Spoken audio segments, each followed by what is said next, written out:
Comment ils vont? Vous êtes chaud pour une grosse bataille à 4 ce week-end? Eh ben vous allez pas la voir. Ça va être compliqué mais tout est possible. En tout cas, il va se passer des dingueries à Spielberg, je vous le garantis. Ce week-end, c'est le Grand Prix d'Autriche sur le Red Bull Ring. Le sprint est de retour, le trio de chasse veut se rapprocher de Red Bull.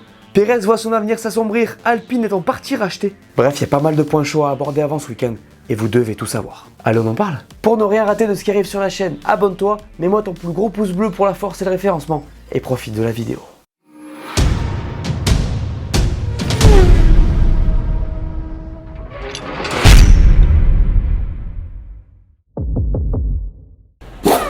Que vous l'aimiez ou pas, le sprint sera de retour en Autriche. Alors vous le savez, perso, je ne suis pas hyper fan du format. Je trouve qu'il y en a trop et que ça apporte globalement très peu. Le spectacle est rarement au rendez-vous. Les équipes ne sont pas à fond.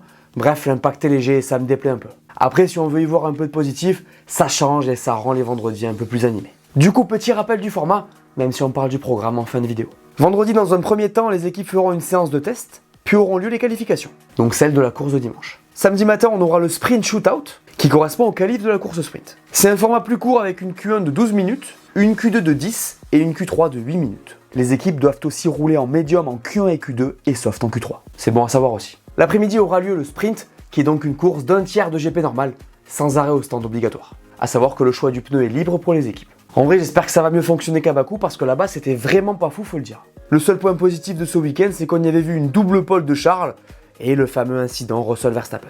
Alors il est possible que ce soit plus animé en Autriche puisqu'on y annonce des conditions complexes avec de la pluie, du vent, de quoi pimenter les choses quoi. Vous êtes content de voir un sprint ce week-end?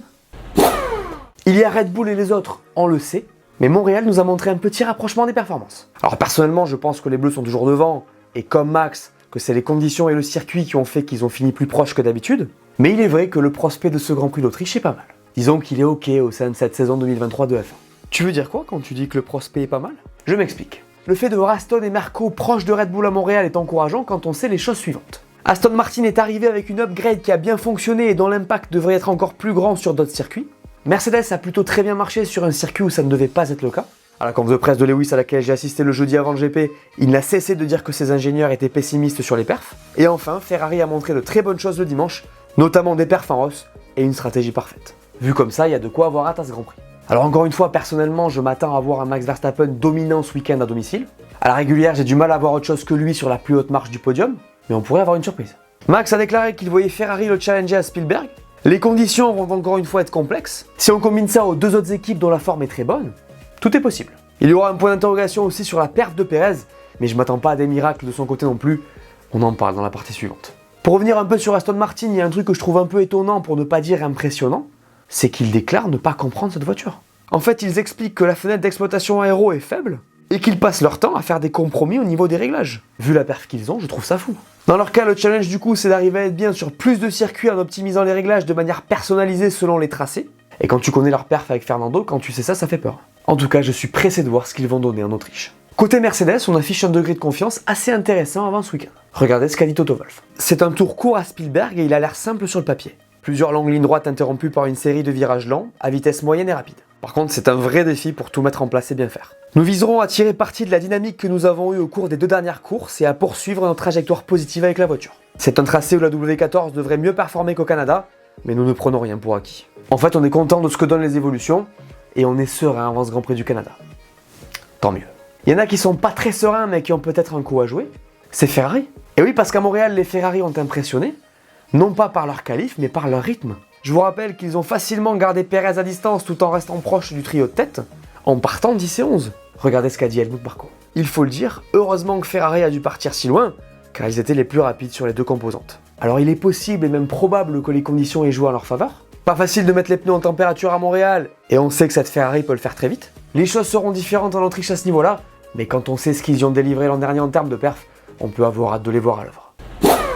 Vous êtes certainement au courant, mais il s'est passé quelque chose de très important pour notre écurie française. Et oui, les Bleus ont cédé 24% de l'équipe à un investisseur. C'est donc le groupe d'investisseurs Otro Capital qui a investi 200 millions d'euros pour soutenir la stratégie de croissance d'Alpine. Alors c'est pas une mauvaise nouvelle puisque la valorisation de l'équipe aurait été révélée et elle serait de 900 millions d'euros. C'est pas mal. D'ailleurs vous l'aurez certainement vu passer puisque c'est l'actu un peu forte de ce rachat. Il y a un investisseur que vous connaissez sûrement puisqu'il s'agit de Ryan Reynolds. Ah, j'en ai vu passer des commentaires qui demandent des combis et une voiture aux couleurs de Deadpool. Je pense que vous pouvez oublier. Regardez ce qu'a déclaré Alex Shader, le cofondateur d'Otro Capital, qui rejoindra donc le board Alpine. Alpine F1 Team bénéficiera de l'expertise et de l'expérience du groupe investisseur dans l'industrie du sport, notamment dans les domaines des médias, du sponsoring, de la billetterie, du réceptif, des licences et de la stratégie de merchandising pour créer de nouveaux leviers de croissance et générer de la valeur ajoutée. Le groupe possède une grande expérience en matière de création et de développement d'entreprises, à l'instar de ses activités aux côtés des Dallas Cowboys, de Fenway Sport Group, de la NFL, du Toulouse FC ou encore de Wrexham AFC. Toulouse FC les gars, vainqueur de la Coupe de France. Pour une fois je profite. On reprend avec le boss du groupe investisseur. L'équipe de F1 bénéficiera également de l'expertise du groupe en matière de données et de technologie, facteur clé de la performance marketing et commerciale. Ce à quoi Laurent Rossi a ajouté: cette alliance est une étape importante pour le développement de notre performance à tous les niveaux. Premièrement, nos investisseurs vont nous apporter toute leur expérience pour renforcer notre stratégie médiatique et marketing, essentielle pour soutenir notre performance sportive sur le long terme. Deuxièmement, grâce aux revenus supplémentaires réinvestis dans l'équipe, nous allons accélérer encore notre plan de croissance dont l'ambition est de rivaliser avec les meilleures équipes avec des installations et équipements de pointe. Tant mieux si ça peut aider l'équipe au niveau opérationnel. Ce qui est sûr, c'est que cet apport financier non négligeable pourrait avoir son importance dans un futur proche. Williams a eu un sacré week-end à Montréal, donc ses rivaux sont sous pression. AlphaTauri, Alfa Romeo tremblait, les Bleus ne sont plus en F1 pour rigoler. Alors certes, Albon défend toute la course, mais il part 9 et finit 7 quand Nico Hülkenberg perd 10 places par exemple. Ce résultat est donc une preuve de la bonne forme des Anglais en ce moment, et montre bien qu'il faudra compter sur eux dans ce bas de tableau. Je vous rappelle au passage qu'Albon avait une upgrade sur sa voiture à Montréal, ce qui veut dire qu'ils ont bien bossé quoi qu'il arrive. En vrai, quand tu regardes le détail, tu te rends compte qu'ils ont été audacieux en qualif, excellents en course, et qu'ils ont pu compter sur un pilote qui a fait tenir un train de pneus 50 tours pour les faire exploser au classement. C'est ce que j'appelle une performance. Vous l'aurez donc compris parce que c'est logique, l'objectif de Williams maintenant, c'est d'apporter l'upgrade le plus vite possible chez Logan Sargent. Quand on sait que le Red Bull Ring est un circuit qui fait la part belle à la vitesse de pointe, entre autres, il pourrait être fascinant de voir ce qu'ils ont sous la main en Autriche. McLaren sera sous pression à Spielberg aussi, mais pour d'autres raisons. Vous le savez, les Anglais sont en galère. P6 au championnat est seulement 8 points devant Alfa Romeo, et c'est vraiment très dur pour eux en ce moment. Dans leur cas, l'Autriche va compter beaucoup puisqu'ils n'ont pas l'intention d'en rester là avec cette voiture, et ça commence dès vendredi. Alors vous vous en souvenez peut-être, mais déjà à Bakou, on avait une upgrade qui était censée mettre la voiture dans sa forme initiale du début de saison, mais là on parle d'une évolution majeure. En fait, il s'agirait même de changements conséquents sur la voiture, et ils pourraient s'étendre sur les 3 prochains Grands Prix. Alors vous allez me dire, mais ils sont fous, ils veulent introduire ça sur un week-end sprint.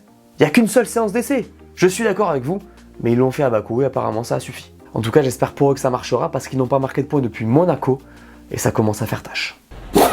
Sergio, il en prend plein la tronche en ce moment, c'est un délire. Après, est-ce que c'est anormal, à vous de me dire? Il n'a pas été sur le podium depuis Miami, ce qui fait 3 courses, et ça fait 3 séances de qualif qu'il sort avant la Q3. Je crois que le décor est posé. Il est à 69 points de son coéquipier, plus proche d'Alonso que de Max dans une Red Bull. Du coup, comme l'an dernier, comme d'habitude, les rumeurs commencent à fleurir. Et il y a des choses intéressantes. D'abord, celle qui dit que Red Bull souhaiterait le changer et que Max serait ok avec ça. Celle-là, elle est pas mal. En fait, cette rumeur est sortie car Helmut Marko a déclaré qu'il était en train de voir qui allait succéder au Mexicain et qu'il considérait toutes les options. De son côté, Max a fait des déclarations un peu choc après le Canada, ce qui a alimenté la rumeur. En gros, il a dit que s'il n'était pas là, la situation serait vraiment différente et que les pertes de Perez, en gros, c'était pas son problème. Du coup, ça donne du grain à moudre, mais pas qu'à ce propos. En fait, il y a de nouveau la rumeur Daniel Ricciardo qui a émergé récemment et c'est Marko qui l'a initié. Regardez ce qu'il a dit. Daniel conduira la voiture pendant 3 jours après Silverstone lors des tests pour Pirelli. Nous évaluerons son niveau à ce moment-là. Encore un qui aura la pression. Dans tous les cas, ça va être intéressant de suivre ce que Red Bull va faire. Parce que là, ils ont de la marge, tout est ok. Ils sont largement devant au championnat, pareil pour Max. Mais pour le futur, le manque de constance de Perez est problématique, c'est certain. Tu penses à 2024, tu vois les autres se rapprocher, tu vois la performance de Perez, tu t'inquiètes. Après, force est de constater que le discours n'est pas le même partout. Regardez ce que dit Horner. Je pense qu'il a seulement besoin d'un bon week-end pour reprendre confiance. Il a eu 3 week-ends difficiles, 3 samedis difficiles, ce qui vous met en difficulté le dimanche. Et il y a seulement 1 mois ou 2, nous avons vu ce dont Checo était capable. Il a besoin d'un bon week-end pour regagner confiance. Je ne doute pas qu'il sera de retour par la suite. Faudrait pas que ça prenne trop de temps non plus. Après, il se dit aussi que Daniel n'aurait pas été bon dans le simulateur, donc la situation est sûrement bien plus complexe qu'elle ne paraît. Il vous a manqué, Jean-Mi? Non? Je comprends. Cette année n'est pas trop mauvais, qu'est-ce que vous voulez que je vous dise? On en arrive au point où les doubles prédictions marchent mieux que les simples. Rien ne va plus. Bon, la dernière n'est pas passée, donc je vais me calmer un peu quand même. Je pense que c'est mieux. En tout cas, aujourd'hui, comme d'habitude, Jean-Michel Prédiction est propulsé par Winamax. D'ailleurs, si les paris sportifs vous intéressent, vous avez accès à une offre de bienvenue très stylée chez Wina. Il y a ce lien sur lequel vous pourrez cliquer en description. Il double votre premier dépôt, donc par exemple, si vous mettez 20 €, vous en recevrez immédiatement 20 en paris gratuit, plus 10 balles de bonus. Vous pourrez mettre 100 € max, sachant que le minimum de dépôt est de 15 € par carte de crédit. Pour ça, vous utilisez mon lien en description, le code c'est Lucas10. Bref, pour ceux que ça chauffe, régalez-vous. Pour être transparent avec vous, mais vous le savez, c'est un lien affilié, donc si vous souhaitez vous inscrire et passer par mon lien, ça aide un peu la chaîne. Et aujourd'hui, j'ai envie de booster un pilote qui a été assez vocal au dernier Grand Prix avec son équipe. Un pilote qui souffre depuis des années, qui a semblé toucher du doigt un potentiel titre l'an dernier, mais qui s'est effondré. Et oui, je vous l'annonce ce week-end, c'est Charles Leclerc qui va non seulement faire la pole position, mais qui va aussi remporter ce Grand Prix. Les cotes, ça donne quoi? Alors, la pole de Charles est pas trop mal compte tenu des pertes de sa voiture sur ce début de saison. Pareil pour la victoire, bien évidemment. Pour la gagne, je vous parle même pas de Max. Sergio Pérez reste son plus proche rival pour les bookmakers. A noter que ce sont Fernando et Lewis qui semblent les plus proches des Red Bull pour le moment. Si t'as pas 18 ans, t'as rien entendu. Et si tu veux gagner de l'argent, la meilleure chose à faire, c'est d'aller bosser. Vous l'aurez compris, ce week-end, je mets le paquet sur Charles. Tu me fais ta prédiction?